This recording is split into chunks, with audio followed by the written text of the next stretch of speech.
Yeah, so first the idea and for motivation for this analysis came from the work we collectively did on capital goods sector. Yeah. Came as one of the stocks where we had very good order book visibility. And 2 months, I think 2 months back, there was a interview from the management which came on TV, and there was Okay. a big spike on the share price with huge volume. So Hmm. these were the two things why the stock was there on radar, and I thought to study. So first, company introduction. So this company is present in the water management sector, and there are multiple things which happen, like the whole water treatment. There are treatment activities. Then there are a lot of utility sector water management activities. Then you need to purify water, and you need to have certain kind of chemical resins and all which are applied for water purification. Or there is a wastewater treatment which needs to happen, or there are many industrial manufacturing plants where there are certain recycling and zero liquid discharge which needs to happen. And in the residential home, everybody needs to drink purified water, so the whole RO concept. And then there are sewage treatment. So there are multiple things which happens in terms of water management. And this company is present across all and in B2C, B2B, B2G in all the segments. So it's a water related business. And if we see in terms of revenue, they're present in three segments: engineering segment, chemical segment, consumer. Engineering in terms of top line, this is the biggest one with 58% revenue share. Second is chemical, and consumer is a very small business. And even if you look at 10-year history, the distribution has more or less remained same, maybe 2%, 3% here and there. Now, in engineering, basically, these are infrastructure projects where there could be either turnkey projects where they will go, they will design, they will deploy, they will build the whole water treatment plant or wastewater plant. Or there could be O&M contracts where after the plant has been built as a part of operations and management, they manage those plants. So they provide integrated services and solution in water and wastewater treatment, including seawater desalination, recycling, zero liquid discharge, right from design to delivery stage. And these projects are typically either as a bought projects, or they can do as a EPC contract. And the clients are private companies in various sectors as well as municipals and government bodies. This chemical business is more where for water treatment, you need different kind of chemicals for water cleaning. So resins and specialty chemicals dedicated to treatment of water, non-water application. And consumer product is typical, the kind of ROs, RO filter, and those kind of things which are required. So this is, they cater more on the B2B side. B2C business has not grown that well, and we'll discuss in detail. But these are the three business segments. In terms of company history, this company got formed in 1964. Listed in India from 1997. And they were one of the early launchers of RO concept in India. They were first to do seawater RO desalination. Then they commissioned the largest RO-based plant desalination. So long history. The company has a long history in terms of listing, in terms of and management-wise. He is the person who is chairman in Or it. 1 minute. Chanchal, can you just unmute yourself? There's some background noise coming from there. Yeah, actually, I'll be using this video also for putting on YouTube and also, yeah. I was wondering because I thought the voice is coming from outside my side, and I was wondering because my window is closed. So yeah, please, everybody, please go on mute. That would help. Okay. Yeah. So he is the key person, and then you have Mr. Ankur Patni. These two are key person. But if we look at last 10, 15 years of history of management, it's little interesting. So as I showed, this company started from a UK-based company who opened this company in India. And then from 1964 to 90s, there was a history and all. So it used to be more a professionally, and I'm not telling professionally managed is good, employee trust is bad, or family managed is bad. I'm just talking about transition of how the shareholding has changed. And then this UK company, they exited. And then this company was taken over more by the employee trust. And if we look at the shareholding from 2010 to 15, I mean, it was more of an employee trust driven company. And among the employee trust, the senior employees itself. So looks like this person, gentleman, he was there from a long time. And then slowly the family also started purchasing the shares. So slowly it has transitioned from a professionally managed company to an employee trust managed company. To a certain extent, we can say it's a family driven company where these people, they hold a higher amount of share. Now, in terms of engineering business, so in engineering business, they design, engineer, supply, construct, and provide both construction and O&M services for water, wastewater, and treatment water plants. And these are the industries they cater to. This is important because this is a high working capital industry, and your receivables and cash flows can be very, very bad if you are not dealing with right set of customer.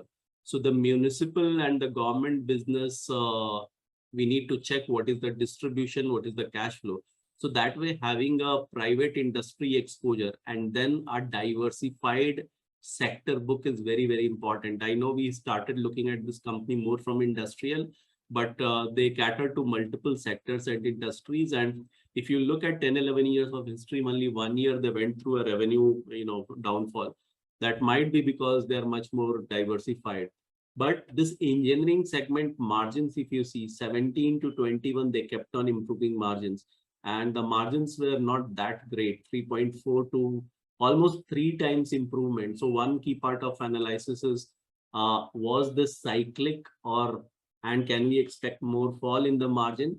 Or was it a structural change, and then how much it will fall? So these are the important part of analysis we need to focus, because all of this will change the whole valuation, whether you're looking at it as a cyclic company or non-cyclic company. So those things are important. We will discuss order book in detail. This is more just to get a sense of the business and margins, but we'll discuss about order book in detail with the latest data. So you can see they are executing orders for Sri Lanka, which could be a risk. Then there is one more UP government orders have been added. So we'll discuss more about it. Abhi, I'm just exposing you slowly into each subsegment in detail. And they take these projects on BOOTs, build, operate, transfer, and turnkey is like you build the whole thing and then you pass it on. EPC is like, you don't take the ownership of financing, you get your payment in slab wise and you do. And they do for all these things. Then standard systems are like, they have, pre-engineered things like softeners. So when we have the RO, we have those filters and softeners you can see here. So there are certain things which are required in the plants, and they create these kind of pre-engineered systems. And if any company needs, they go and they deploy it. So that is what they do in the engineering side, industrial side. And these are some of the companies you can look through. So all across segment, like right from big companies to medium companies to pharma companies to auto companies, because everybody in their plant, they need water and they need treatment of water. So that is how, this business works. The chemical business is one where the margins are higher. So if you see the margins, the EBIT margin in engineering business from 3.5% to 11% to currently 5%, versus chemical business where the margins have been 15%, 13%, and now they have gone almost 24% and now at 21% margin. So one thing is there. Each of these businesses, they went through from a static margin to a big margin improvement. And then last year, FY22, there has been a margin fall, but every business has been improving margin. And this is almost a 4 times higher margin business. And this is like when you have your water treatment plant, you will need certain chemicals, at a regular level for those wastewater treatment things to happen. And that is where they sell these water treatment chemicals, ion exchange resins, and these kind of things. And these are some of the industries where they're supplying it. Domestic in India, they have 40% market share, they say, and they are exporting it also. And we'll discuss more about export. And they export both to US as well as to Middle East countries. And these are some of the, uses and all the things. So resin is used for removal of color, odor, these kind of things. So basically in water treatment. Consumer business, this has been a very small business. And we all know that consumer FMCG business, the HULs of the world, they sell it, the Eureka firms, they sell it, and the kind of valuations they get, the kind of growth rate they have. But this company has not done well. Maybe they don't have that kind of, B2C FMCG genes. And you can see, even if you go 5 years back, also it's the same. And I've taken a ad from 2010 when Juhi Chawla used to get ad contracts. So this is from the 2010 annual report. And though they had kind of first mover advantage, zero B and all, they have not been able to do well. And they cater more to the industry side, like, different institutional segments and all, where you have the RO purifiers and water softeners and all.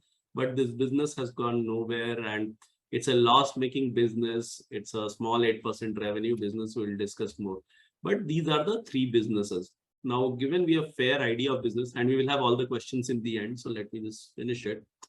So if we look at the history, so this is very interesting, because if you take 8-year, 5-year, 3-year, 1 year, it's a 9 to 10% kind of sales growth business.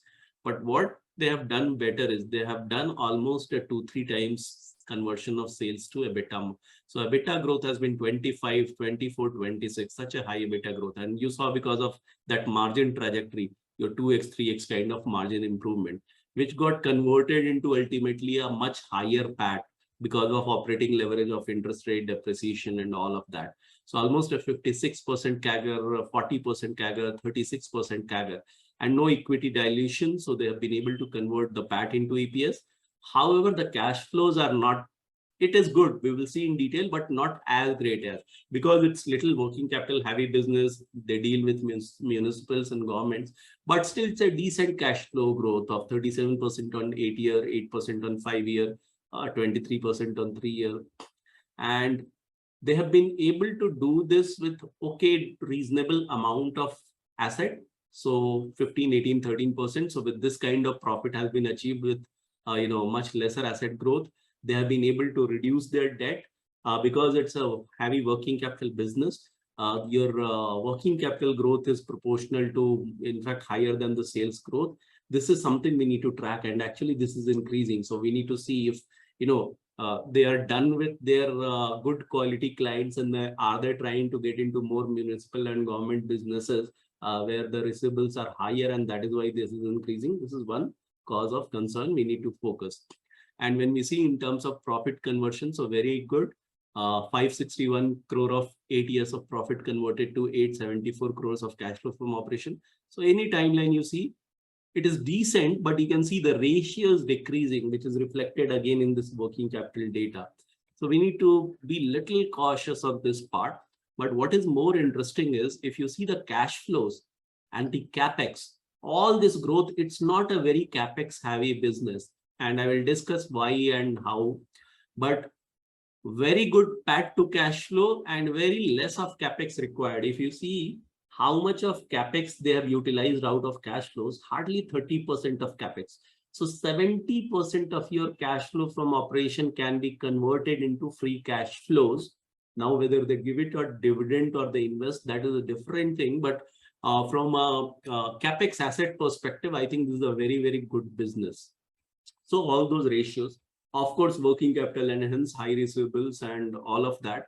But this company has never garnered very high valuation. So if you look at EV to EBITDA, the minimum was almost 4, and maximum so far in last 8-10 years has been 12, and the mean EV to EBITDA has been 7.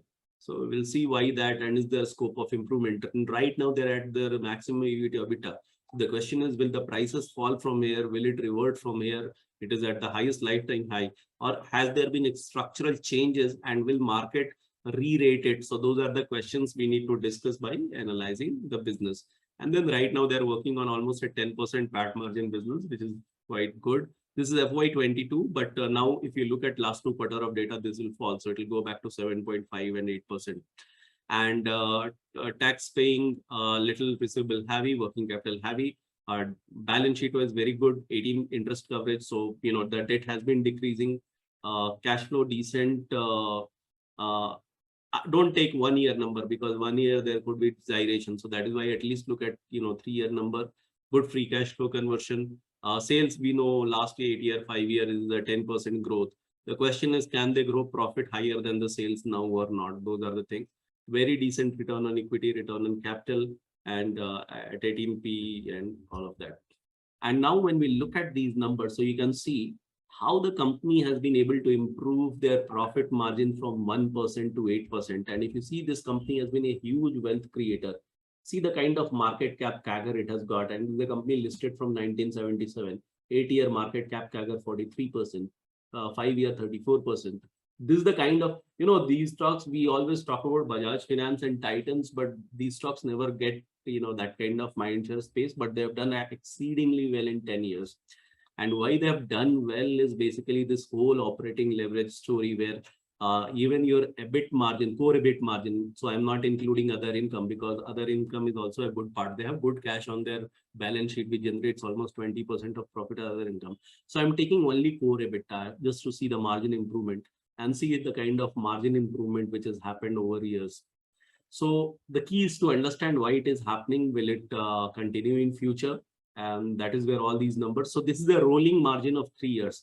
So what I do, this is the annual margin. So I take an average of 3 years. And now by this time, you would have understood by having access. So this gives more stability. It makes the data more smooth to get the long-term direction of where the company is going. And then this is the 3-year, 5-year, 8-year average. If we look at the debt equity, you can see, and with this kind of improvement in numbers from a 0.6 debt equity, now they are at 0.2 debt equity. And this time it was like a kind of, mid-risk zone where you could have paid 2.3 years of interest, but now you are in a very decent position. So, everything has improved. The numbers have improved. If you look at the cash flow, the company from doing a mean rolling 3-year cash flows of 27 crores 7 years back, now they're delivering 130 crore of cash flows. The cash flow to EBITDA conversion was also great, but as I said, now it is coming to a level where I'm getting a little worried, and it should improve. It should not deteriorate. So we need to monitor their books, the distribution of revenue. We need to track the receivable days and all. But very encouraging. What is worrying is, and we will discuss in detail, if you look what they're doing from their cash flows, so 30% of cash flows goes into capex, 10% dividend. So what they're doing with remaining 60% of cash flow, that's an important question. And they're investing. So where are they investing? How the investments have done? Why are they not sharing as dividend if they don't need more money? Those are the questions we will discuss. But this is something which is a red flag area, and I will discuss more about it. But also, this is how we analyze tools. So 16th webinar, we'll discuss in detail with 5 use cases, but this is how I analyze this tool. If you see the ROE, so because of your margin improvement and all of that, you can see a very good improvement in ROE. So the question is, can this company re-rate, or is the re-rating happening right now? Those are the things which we need to discuss. Your ROA is tremendous improvement in the ROA. And if you look at the growth, 3-year, 5-year, 8-year, I think we have seen the numbers, but there's one more chart. So how did it happen? Like what led to all this improvement? And if we look, so now let's get into financial. So now you know what a engineering business is, what a chemical business is, what a consumer product business is. Now let us get into a little bit of detailing. And if you see the revenue share, so as I said, more or less it has remained same. So it's not a revenue mix change which has happened. That has not happened. The story has happened. So is it like revenue mix change? Not so. It can happen in multiple ways. Either your revenue mix changes and the higher profit product gets more revenue share, or your revenue growths are different in engineering versus chemical versus consumer, or your margins are different. So no revenue mix change, no revenue growth change. So if you see chemical business grows at 10%, consumer product is worse. So 3-year, 5-year, 8-year. The highest growing business is always engineering, little higher, 12%, 8%, 8%, 7%. So chemical grows little slower than engineering, and consumer has been a laggard, and engineering grows at high rate. And that's how the company maintains almost 8 to 10% of growth rate. So this is also consistent, 3-year, 5-year, 8-year. One thing which has happened is if you look at the export share went from 21% to 42%. This has come down because of maybe a UP contract is bigger, but it's an institutional B2B business, so you don't expect very uniform shares. These things fluctuate. But direction wise, the focus is more on export, and export being a higher margin business.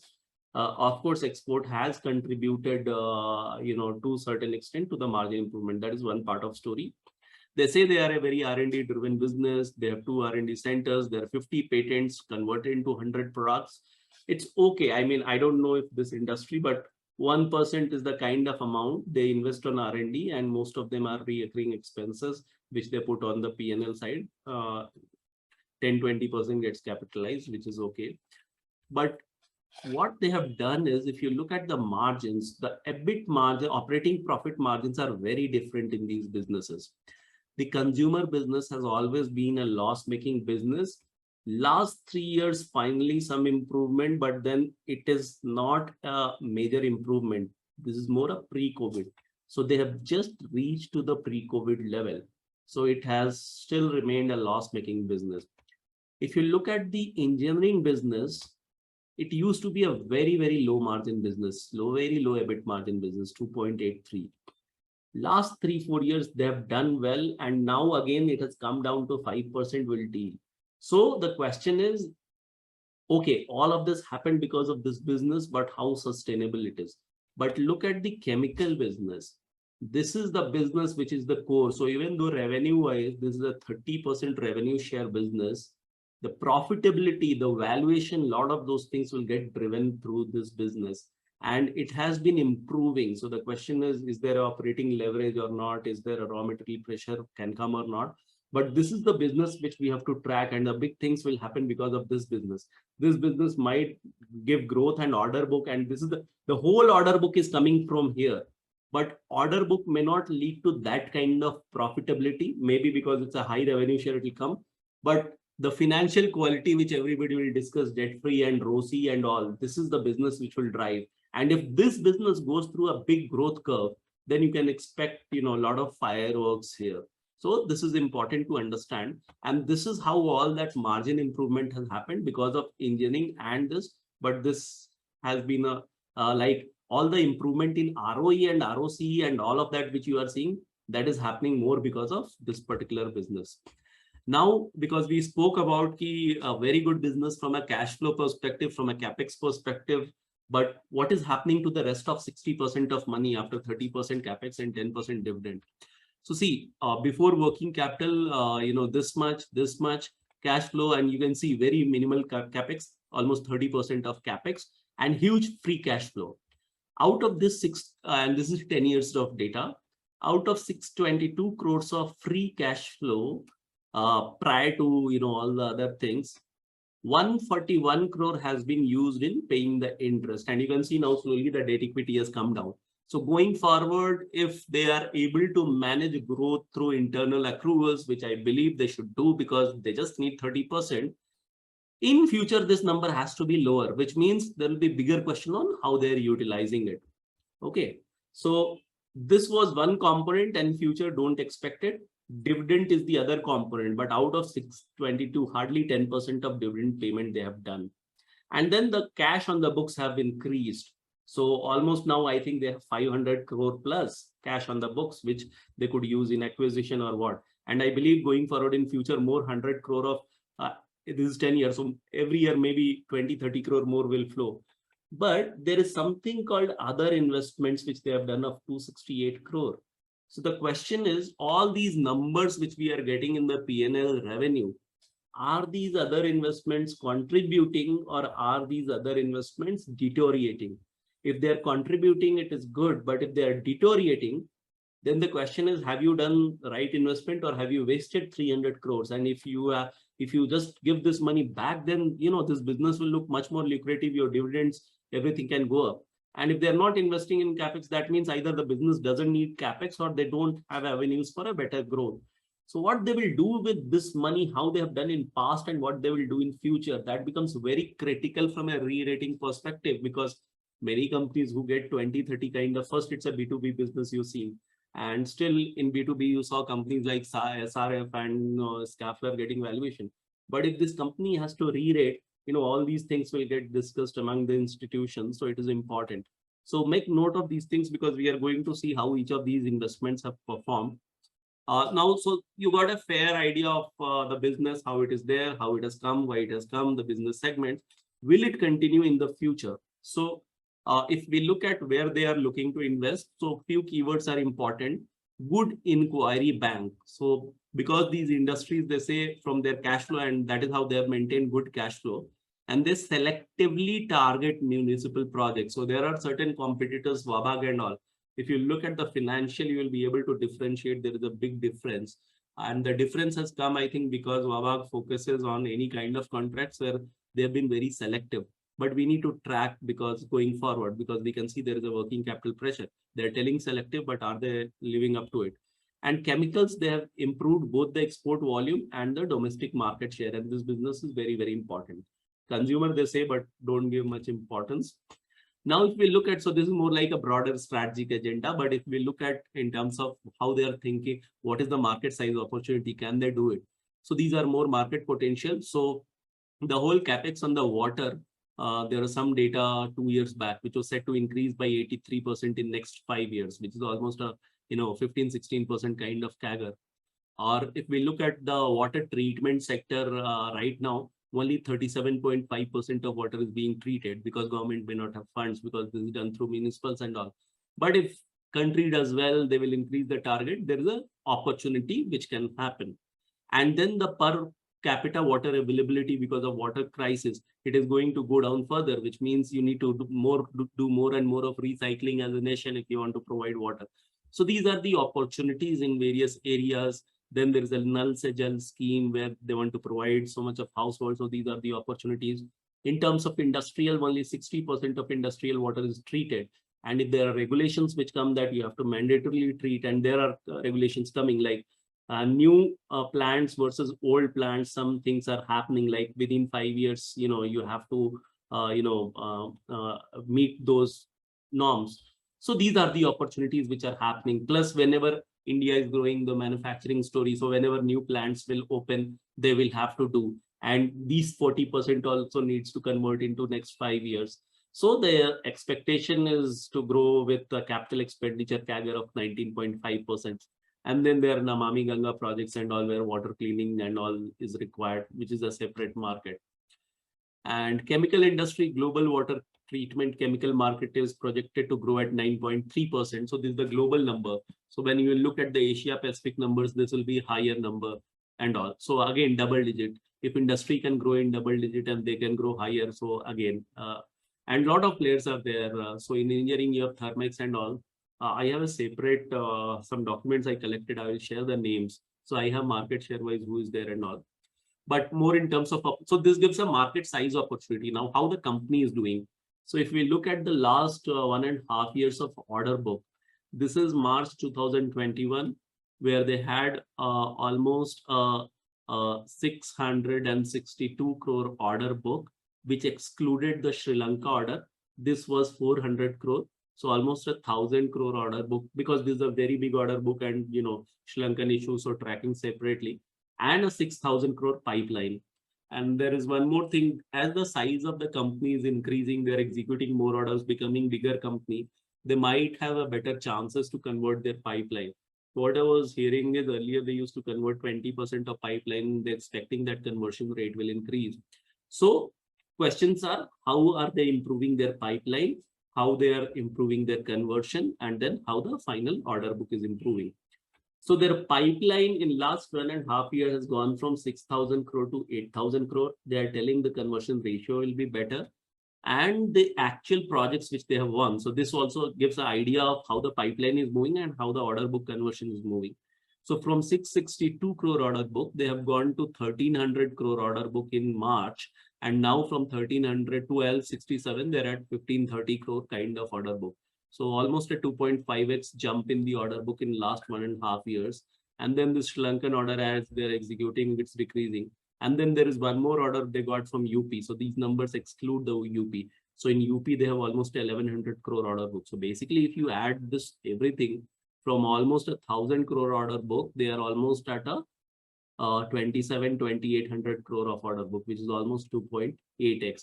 And it takes them average 2 to 3 years, depending on projects, to execute these order books. So this is how the order book will be distributed and how the new order book will keep getting added. That will decide the fate. But looks, that is why, the interview was where they gave a 40% number. That was a very difficult number to digest, but this is how it is happening. And if everything goes fine on the UP side, Sri Lanka side, things will happen. Now, they are saying they are witnessing robust order flows, both domestic and international market.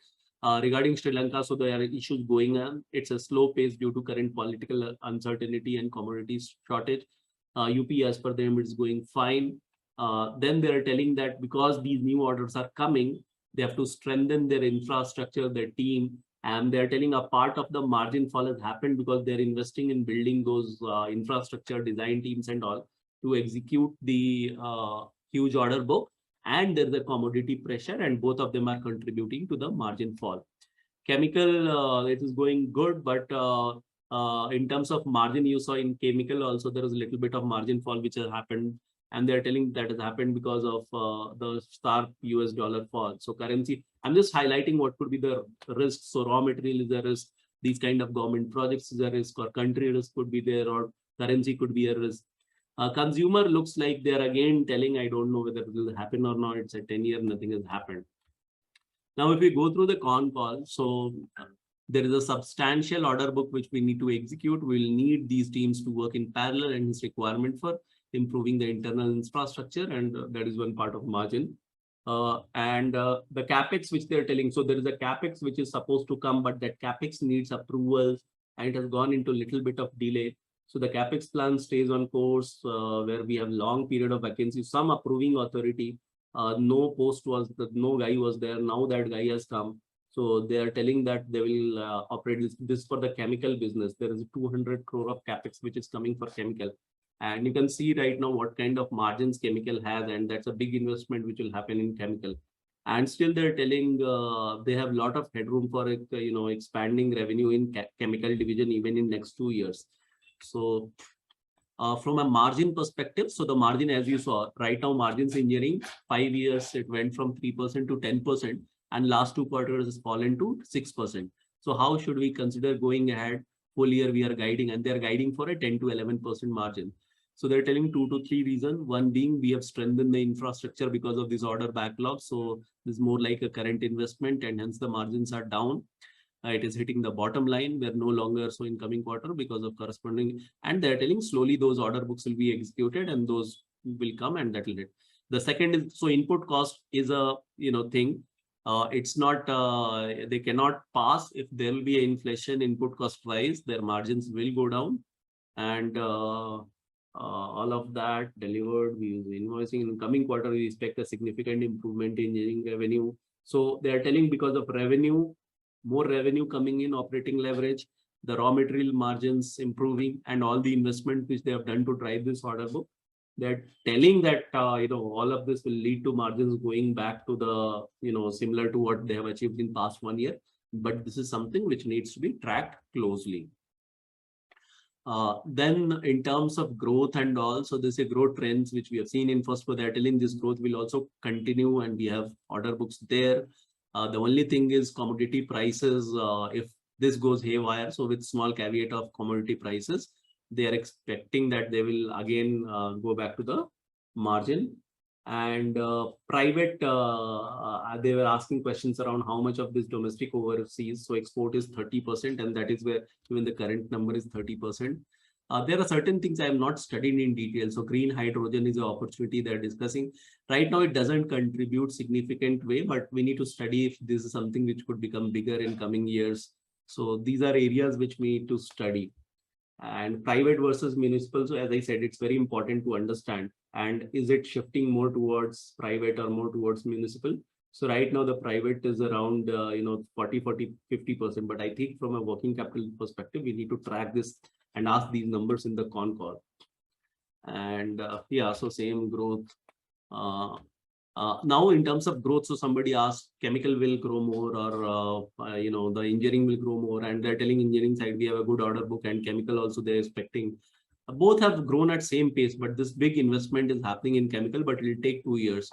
And the volumes have improved substantially over a period of next 2 years, but we are also expecting engineering. So they're telling both will grow. But remember, chemical will have a very better margin, so that will contribute higher to the profitability. So all these things there. Then there are certain products which are not contributing to profit margin. They're telling that will also start contributing all of that. And this is the 200 crore of capex, which they're telling it will happen in 2 phases, and they plan to take it to stream. But there is a bottleneck of those regulatory approvals, and also that needs to happen. And I did those number crunching, as I was not sure if that is the right way, and they are also telling that the stable EBIT margin. So I did at an operating margin level. They have done at a EBIT margin. So my numbers were 31% right now. They're telling at an operating level, their EBIT margin in chemical business is 22%. So somewhere it validates that, okay, the analysis is correct. And 8,000 crore order book, significant portion is international. We hope that we are able to convert. And somewhere they have said that we are expecting a good conversion rate improvement also. So all of this. Now the Sri Lanka, because of the volume growth may not have happened. So one, they're highlighting that US-Europe issue. There could be a little bit of pressure on the chemical business side because of US and Europe, because they exported. But still they're telling that they're expecting businesses to grow. And a bit of certain consumer products we are here. So consumer business rate has not done well, but they're telling that they're coming with new products and all of that.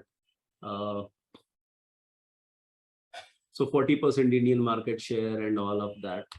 So a lot of positive vibes with little bit of caution on India, Europe export, and little bit of caution on how commodity prices will move.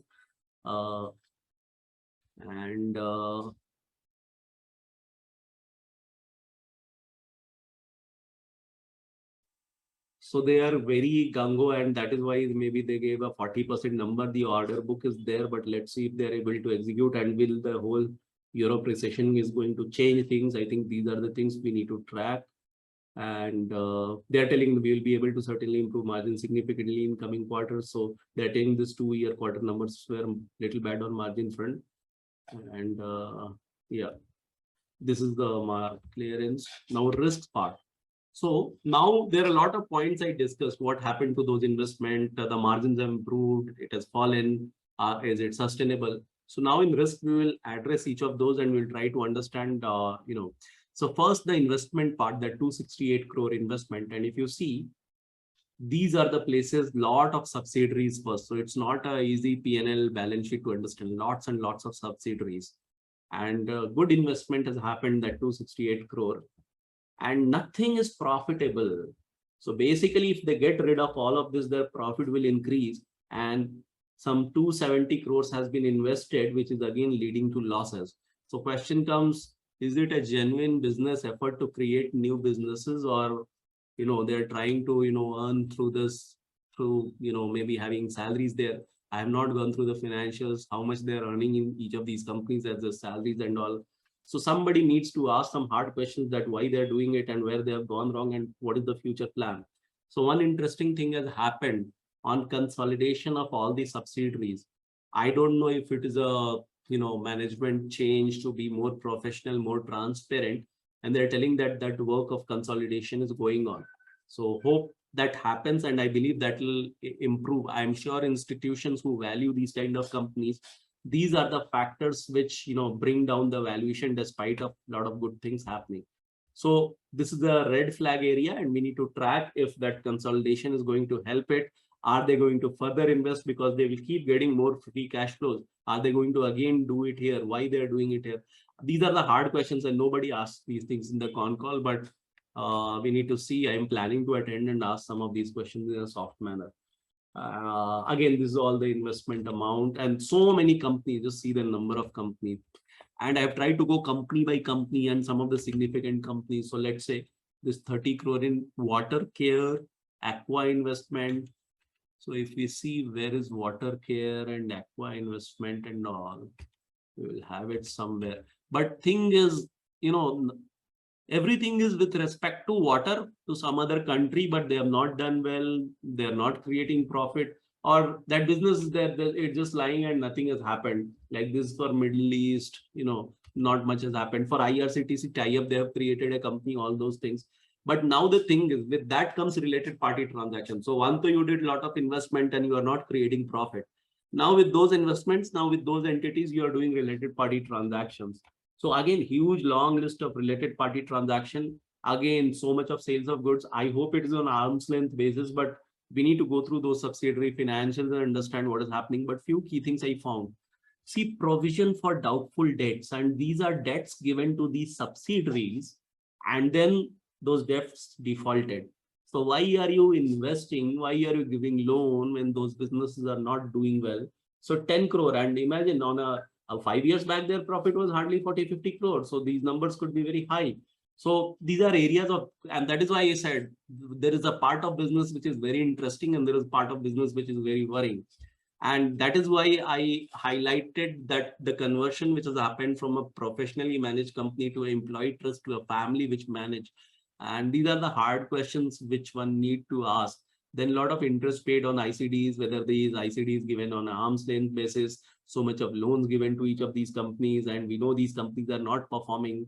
So why are you giving all these loans? Then there are corporate guarantees given, and there is a commission on those corporate guarantees. So the RPT doesn't give me confidence, but then despite of all of this, the business has done so well that it has created a lot of wealth. But from an intent perspective, transparency perspective, premium valuation perspective, I think these things need lots and lots of cleaning. Also, when you read, so I read annual reports for last 11 years, and I especially focused on the years when they have not done well. So if we go to the screener, this is ion exchange. So you can see the good part is, if you see 10 years of data, 608 to 723 growth. This was 1 year when they didn't grow. And then again, growth. Very consistent, except this 1 year 14, and 10 was also not so good. And if we look from a margin perspective, 4, 5, 6, again this year because of revenue fall, and then 6, 7, 7, 8, 9, consistent. So there were 2 years, 2010 and 14, where some bad things happened. So I thought I will specially focus, because those are the places where you know what went wrong. So though it's very, very old, still I have tried to capture it. So commodity pricing, and you can see right now also they're talking about commodity pricing risk. So of course, inflation, commodity price, it's a B2B business, not very, I mean, not like where they can protect their margins like a consumer business by passing every 2 months. So commodity price is a risk. Export is a risk, because sometimes some country will do well, and despite of that they've grown at 8-9%, but why you will see a fluctuation. So some years when you do very well and then you don't do well, always some country will not do well, and those kind of things will be there. Then in engineering, if they do delays, so margins were eroded due to unanticipated cost overrun. And remember, even with the UP government, they're telling the revenues are realized as project progress. So if you see accounting of infrastructure projects, you don't get cash, but you realize the revenue.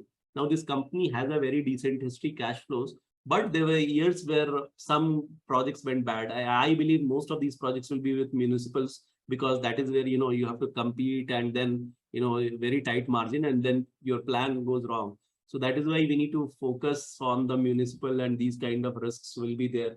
Consumer business, they are telling it's a cutthroat competitive business, or ever change margin. They have not done well. And I showed you in chemical last quarter, they have told because of currency fluctuation, margins got impacted, and this from 2010. So fluctuation in exchange rate has been, so somewhere hedging also, though they say they have done, but these are areas which contribute to risk. So these are the key 4-5 risks, apart from the corporate governance, related party transaction risks, which we need to be worried.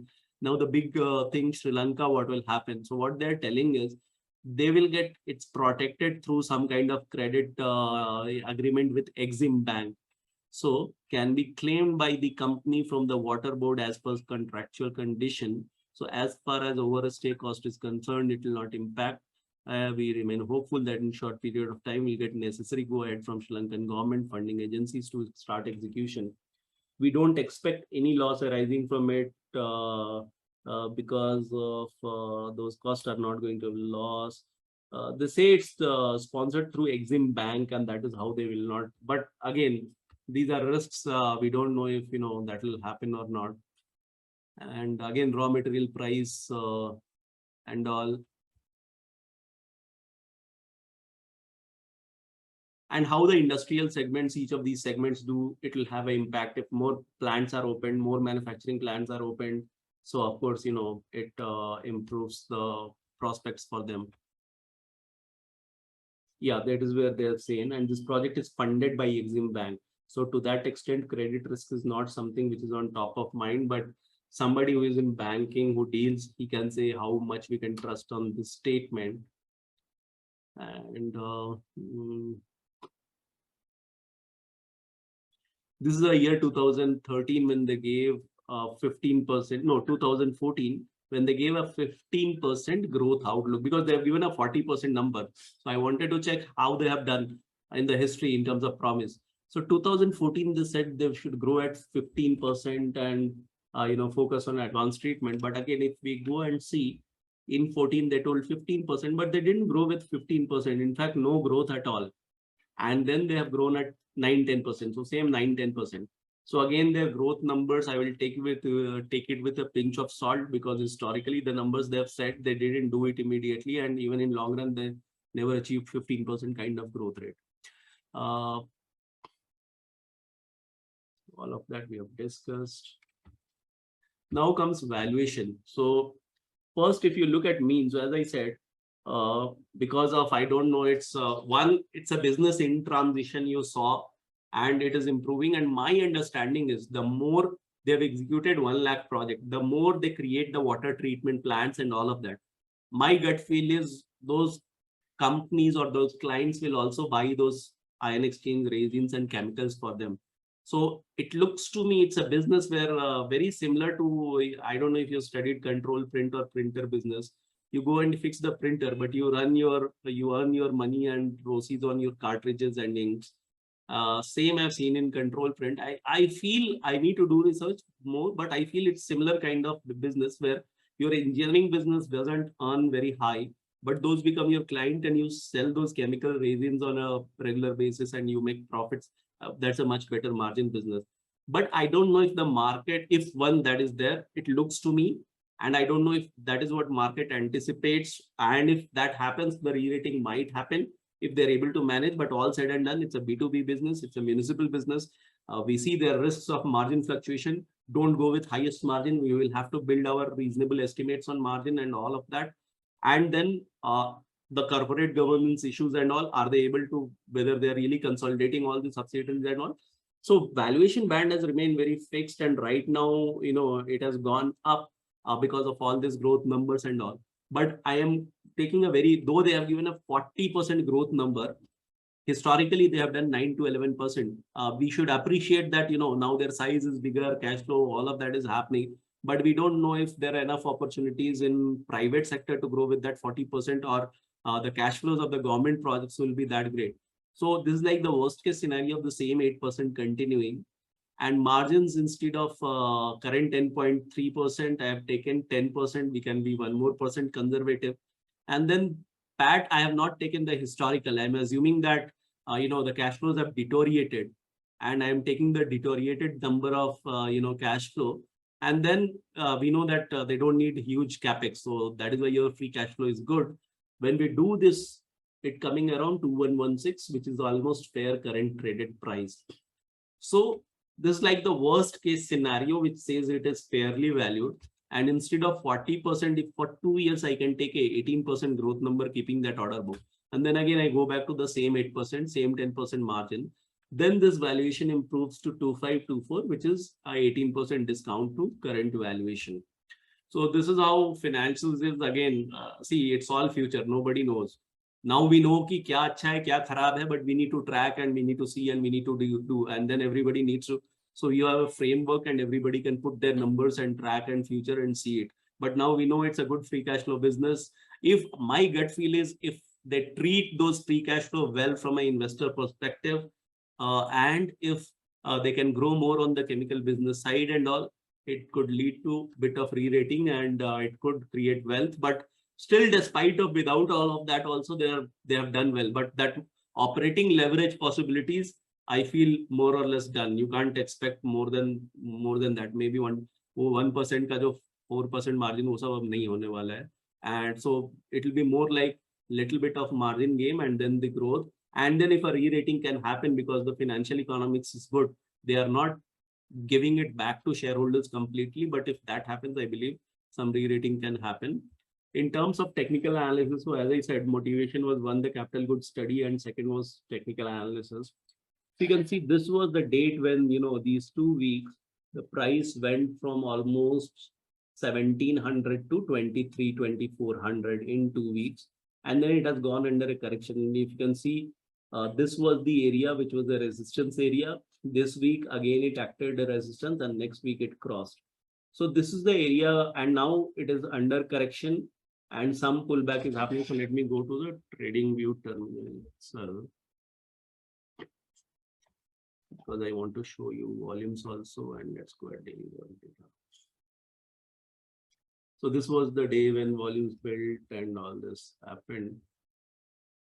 So first, from last year peak, actually the price is corrected from 2800, it came down to 1600, maybe because these 2 quarters, the margins were poor, and now, all these numbers are there of this growth and margin coming back to normal. Maybe it's again increasing. The rise has happened. The fall has not happened with very big volumes. That is good part. And if you see the same resistance area, which I told you, so this was the resistance area, then the breakout happened. And before that breakout, in this small pullback, also the same level acted as support. And again, in this correction, this same level has acted as support. Now we don't know how it will move, but how to play. So if you want to play technically with a stop loss, I think this area could be a decent area to take position on the pullback, and then have a stop loss around it. If it comes down, sell it off. Again, wait for it to go up and then enter and then track the fundamental. This is a more techno funda approach. Fundamentally, if somebody is convinced after all that, it's okay to take a fundamental position also. Again, nothing is advised. This is just what I think academically we should do. One more thing, shareholding analysis, and let me go a little more into these charts. So see, secular wise, if you see, this has got a very good bull run from 2014, and the run was the same margin improvement. And if you see 7 to 14, 7 years, this was in a box. So, and see the kind of wealth creation which has happened in this stock.